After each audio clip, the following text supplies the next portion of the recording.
Welcome back friends on my YouTube channel commerce by Anurag sir. आज हम अपने business study का वीडियो नंबर 5 लेकर आए हैं, चैप्टर 1 का nature and significance of management से। इस वीडियो में हम फंक्शंस ऑफ मैनेजमेंट को पढ़ेंगे, कोऑर्डिनेशन क्या होता है, meaning of coordination and features of coordination को इस वीडियो में हम समझेंगे। सबसे पहले हम बात करते हैं आपके फंक्शंस ऑफ मैनेजमेंट की। फंक्शंस ऑफ मैनेजमेंट में आपका सबसे पहले आता है प्लानिंग। 5 होते हैं फंक्शंस ऑफ मैनेजमेंट।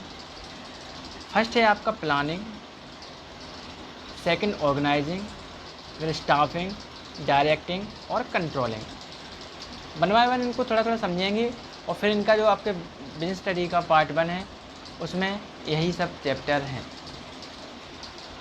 इसके बाद हम देखेंगे कि प्लानिंग होता क्या है। तो planning is deciding in advance what to do in future and how to do it. यानी प्लानिंग हम पहले से कर लेते हैं कि फ्यूचर में हमें क्या करना है, कैसे करना है, तो इसको बोलते हैं हम प्लानिंग। सेकंड है आपका ऑर्गेनाइजिंग।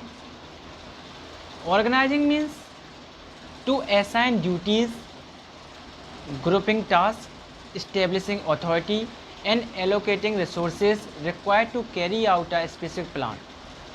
इसमें हम ऑर्गेनाइज करते हैं, ड्यूटीज़ को असाइन करते हैं, ड्यूटी किसको देनी है, टास्क ग्रुप में बांटते हैं और अथॉरिटी देते हैं कि आपको फाइनेंशियल डिपार्टमेंट देखना है, आपको मार्केटिंग डिपार्टमेंट देखना है। तो ये सब हम किसमें करते हैं और अपना बिजनेस फर्म है उसको कहाँ पे ऑर्गेनाइज करना है, ये सब हम ऑर्गेनाइजिंग में डिसाइड करते हैं। इसके बाद आपका है स्टाफिंग। जब हम अपना बिजनेस सेटअप कर लेते हैं तो उसके बाद हमें स्टाफिंग की आवश्यकता पड़ती है। तो स्टाफिंग क्या होता है आपका, तो staffing is finding the right people for the right job by following a series of steps and include training and development. फिर हम स्टाफ देते हैं। कोई भी कंपनी में हम अकेले पूरा काम नहीं कर सकते हैं, उसके लिए हमें क्या स्टाफिंग की जरूरत पड़ती है। हम रिक्रूट करते हैं स्टाफ को कि कौन लोग किस डिपार्टमेंट में काम करेंगे। उनकी क्वालिफ़िकेशन देखकर, उनका एक्सपीरियंस देखकर, उनकी नॉलेज देखकर हम उन्हें सिलेक्ट करते हैं। इसके बाद आपका है डायरेक्टिंग।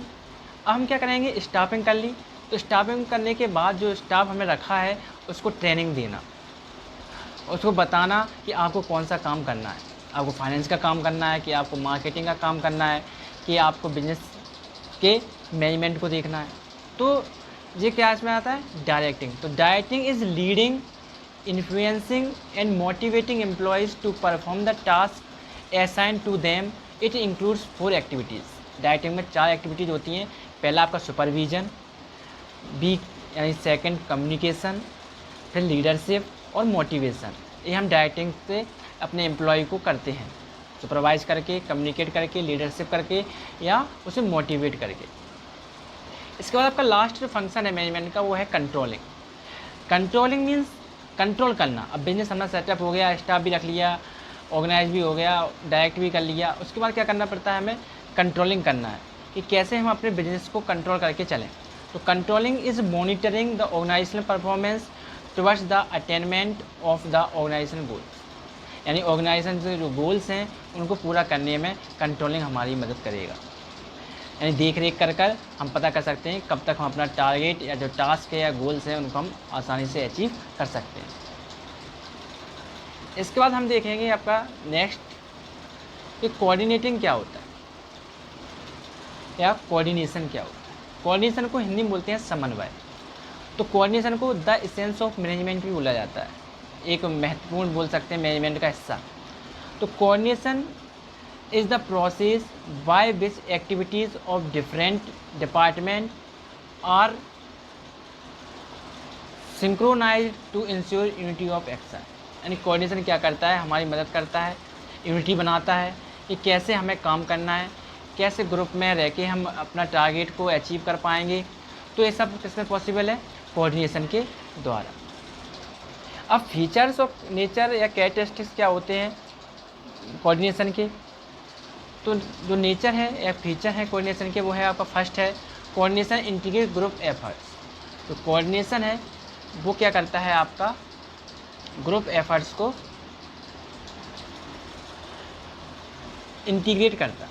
क्या करता है, इंटीग्रेट। तो इंटीग्रेट कैसे करेगा, तो it integrate diverse business activities into purposeful group activity ensuring that all people work in one direction to achieve organisational goals. यानी कोऑर्डिनेशन से क्या होता है, जितने भी लोग हैं वो टीम में वर्क करते हैं और एक ही डायरेक्शन में काम करते हैं कि हमारा जो मेन टारगेट क्या है उसको हम कैसे अचीव कर पाएंगे, उसको ही वो क्या करते हैं, टारगेट बना के काम करते हैं। एक सिर्फ कोऑर्डिनेशन से ही संभव है हमारा।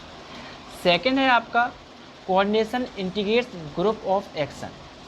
यानी ग्रुप के जो एक्शंस होते हैं उनको लेने में भी कोऑर्डिनेशन मदद करता है, क्योंकि सब लोग साथ में होते हैं तो कोई भी एक्शन हम तुरंत ले सकते हैं आपस में पूछ के कि अब हम क्या करना है हमें, तो ऐसे करते हैं, तो अगर हम ऐसा करेंगे तो हमारा जो टारगेट है वो पूरा हो जाएगा। तो coordination ensures unity of action. It directs the activities of different departments and employees towards achievement of common goals and brings unity in individual efforts. Third point जो है आपका वो है coordination is a continuous process. कोई भी हो coordination हो वो भी कैसा, कंटिन्यूस रहना चाहिए। ऐसा नहीं कि अभी है तो आगे बंद कर देंगे।